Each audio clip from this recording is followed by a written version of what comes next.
servants never die. My ultimate's charging. I do.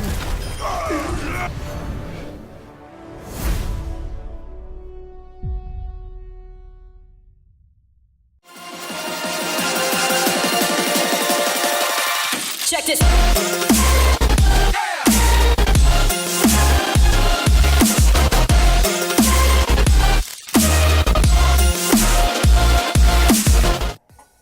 Hey, what's up, pups? It's JR, and today I'm going to be doing something a bit different compared to what I normally upload. This is not a Let's Play, this is not a compilation, and this is not built to destroy. However, it is a tutorial of sorts. Well, it's less of a tutorial and more of me addressing something that was brought to my attention lately and then throwing in some tips later on. So, if you don't really give a damn about what I have to say and just want to learn how to play Mercy better, you can skip to this timestamp and skip straight to the tips. If you remember, I uploaded a video a while ago titled How to Play Mercy Like a Pro, but it wasn't an actual tutorial on playing Mercy, and it was just a compilation of me playing Mercy really well. However, about a week ago, I watched a video from Force Gaming where he covers why he thinks people hate Mercy mains.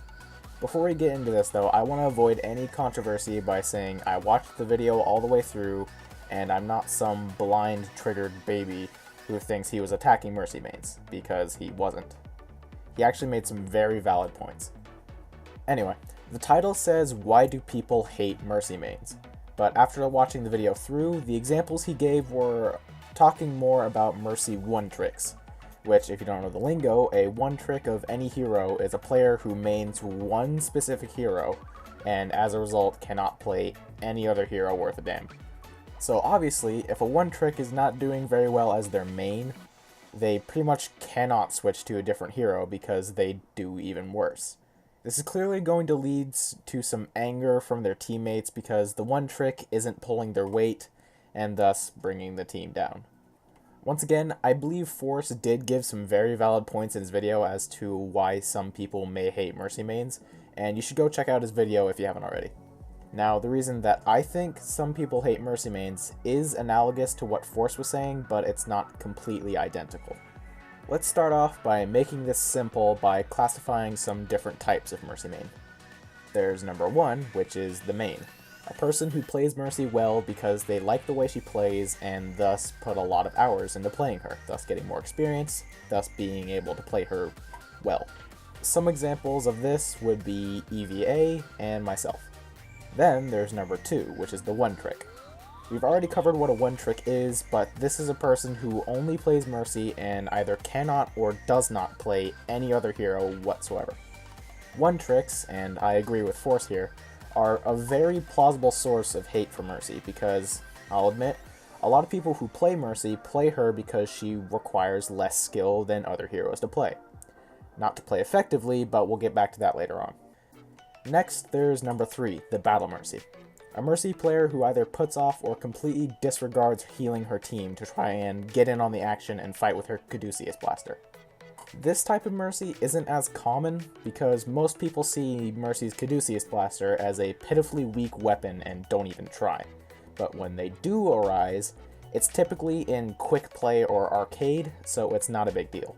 However, if one of these squeezes into competitive, then no one is going to have a good time. I'll touch more on what I'm about to say later on, but I'd just like to point out that Mercy's Caduceus Blaster is actually much more effective than people make it out to be. Finally, there's number four, which is the one that I think spawns the most hate for Mercy. The Pocket Mercy. Or, as I have dubbed them, the Pocket Pussy. A Pocket Mercy is a Mercy who stays behind one teammate, only healing that one teammate, and disregards everyone else, thus effectively killing their entire team before they even have a chance. If you have more than one healer on your team, Pocket Pussies might be able to get away with this, but if the Pocket is solo healing, the fight is lost before it begins. I think that Pockets are the primary source of hate for Mercy mains, purely because they are indirectly throwing the game by not healing any of their other 4 teammates. The worst part being that Pocket Mercies are actually very common, and have even spawned a strategy, quote-unquote, that I'm sure you have all heard of, known as Far Mercy. Far Mercy being when a Mercy pockets a Pharah to make herself harder to hit, as well as almost nullifying whatever damage their par at best hit scanner may throw at the Pharah. If you know me, you know that I personally fucking hate Pharah. I think she is horrendously overpowered, and the skill gap between her and pretty much every other hero is way too big. Thus, I almost never go Far Mercy when I'm playing Mercy. I will still heal her and damage boost her when needed, but I will never pocket Pharah. Or anyone else for that matter. But anyway, because pocket Mercies are so common, to the average player, it may seem like every Mercy is a pocket Mercy, making it so they simply hate Mercy mains because they never get the healing that they need, and they usually end up losing the match because they have a pocket Mercy on their team. But, as I pointed out the different types of Mercy, an actual Mercy main is one of the best things you can get as far as healers go. It's gonna sound arrogant and narcissistic, I know, but take me as an example. I'm a Mercy main, but as you can see from my hours, I am not a one-trick, and as you can tell from my stance on the Far Mercy strat, I am not a pocket. I'm just going to point out, I rarely play Widow anymore. Those hours you see are from when I was first playing the game. Okay, bye. But while I do describe myself as a Mercy main, and my hours would say that I'm a Mercy main, I'm actually much more of a flex player. So I can really play whatever hero, minus like some heroes I have trouble with, like Winston, Zarya, and for whatever reason, Torbjorn. Anyway, the point I brought myself up is that I main Mercy in competitive and quick play, and because of my rank, high gold, low plat, most people do not want to play healer and usually end up filling as healer, if anything. So a lot of the time, I actually end up solo healing, which this might actually be why I got to be as good a Mercy as I am, because I'm so used to solo healing, I can almost keep an entire team alive by myself. So, by extension, if another player is filling as a support, I take some of the burden off of their shoulders by playing Mercy. But if me and, say, an Ana main get into the same lobby, it's gonna be pretty hard to lose. I feel like I speak for all of the real Mercy mains here when I say our hours aren't a coincidence. They aren't there because we always end up filling, and we don't have our golden staff because we lost a bet. We have all this because we actually know what we are doing. A pocket may think they know how to play Mercy, but they are merely scratching the surface of how to play her effectively. They've got the healing part down, maybe even the damage boosting part, but now they need to realize that they need to keep the rest of the team alive as well. However, as a Mercy, healing is not the only thing you should be doing, and we'll use that as a seamless transition to the tips I have for any of you who want to play Mercy more effectively. You should always be healing, you should always be damage boosting. If you aren't, you're hurting the team. This is a paraphrased quote from a pro Overwatch player, whose name escapes me, that I heard from a video a while ago that was him coaching a Mercy's gameplay. And as soon as I heard it, I stopped watching the video because this supposed pro was giving terrible advice for Mercy. It is Mercy's job to heal, but she's classified as a support hero for a reason. Her main job is not to heal, it's to support the team. If you're only healing that Pharah because Far Mercy is a good tactic, quote unquote, then you are not doing your job. You are supporting that one hero, all the while you're letting the rest of the team down.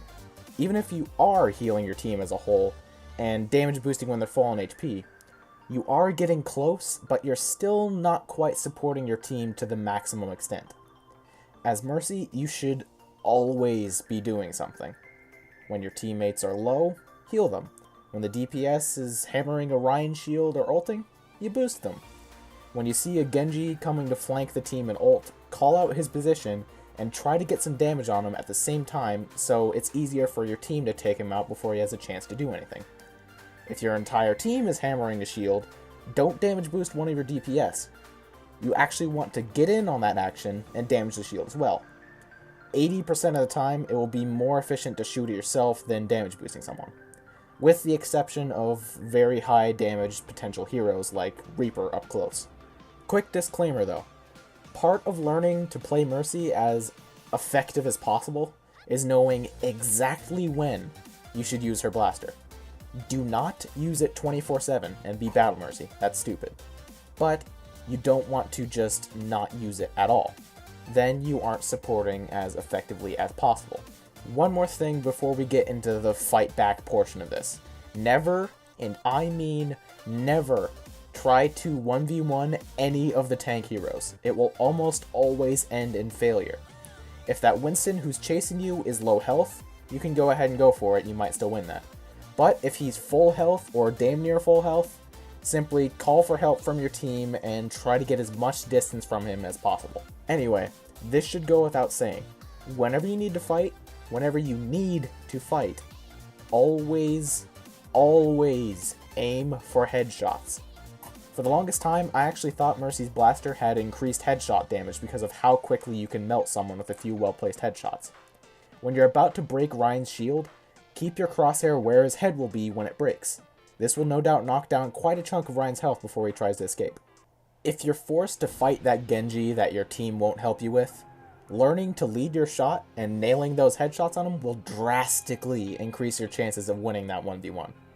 As a side note that I just thought of while writing the script, if you fight back against that Genji, the odds are he won't be prepared to actually fight, because he was just waiting for a free kill, because you're just a Mercy. What do you know? You can't fight, you're just a Mercy. I almost always win 1v1s against Genjis now because they are almost never prepared to fight a Mercy. They're always prepared to kill a Mercy. Here's a quick cheat sheet of the heroes you can fight and possibly win against in a 1v1, so you know when to fight and you know when to run, as well as some tips as to how to fight the people you can actually fight.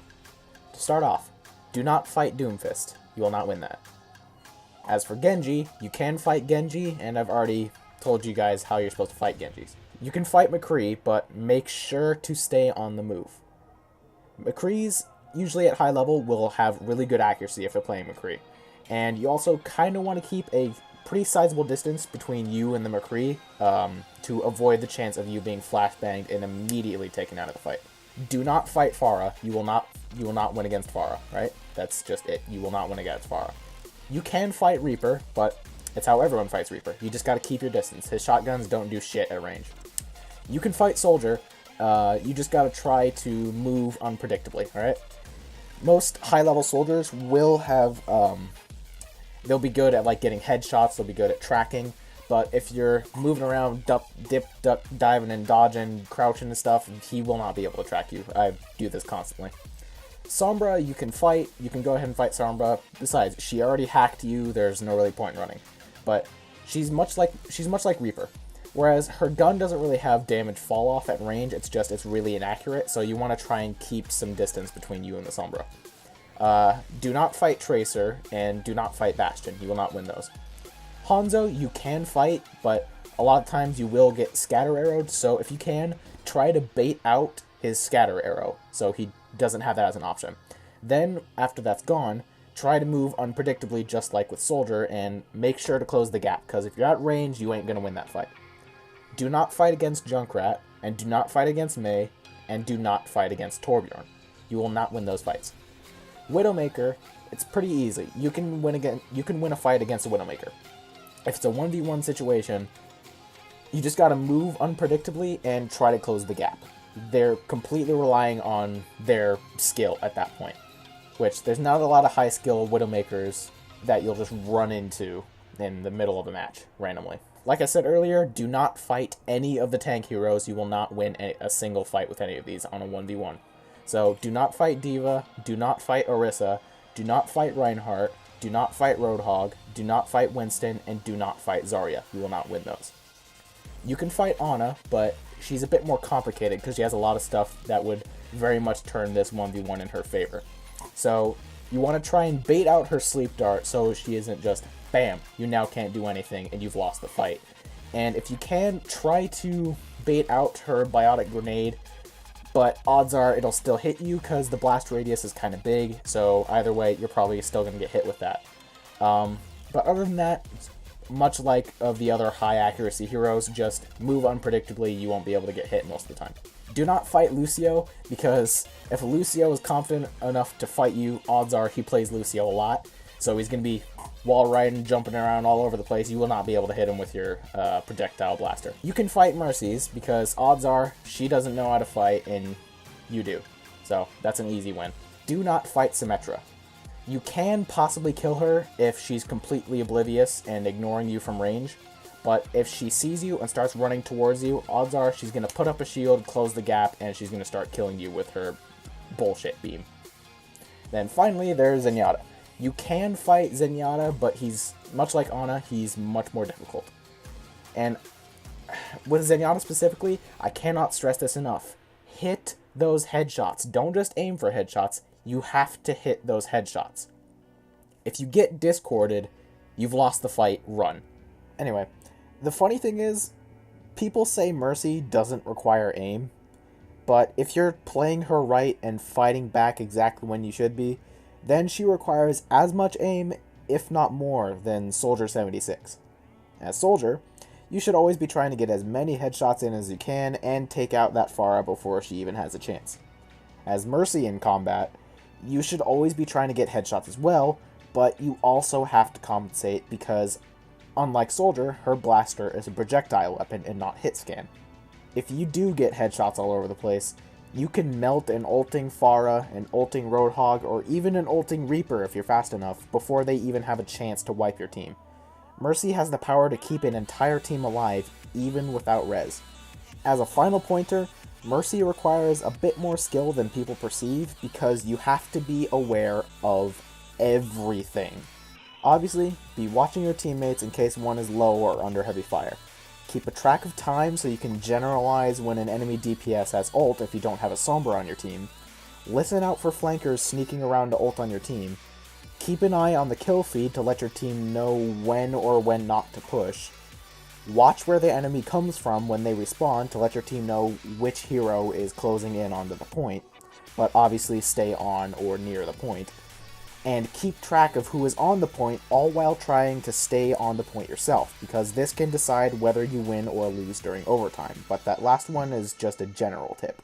If you master all of these techniques to the point where it's almost muscle memory, your Mercy game will skyrocket, trust me. I didn't start out a good Mercy. I practiced for a long time to get as good as I am now.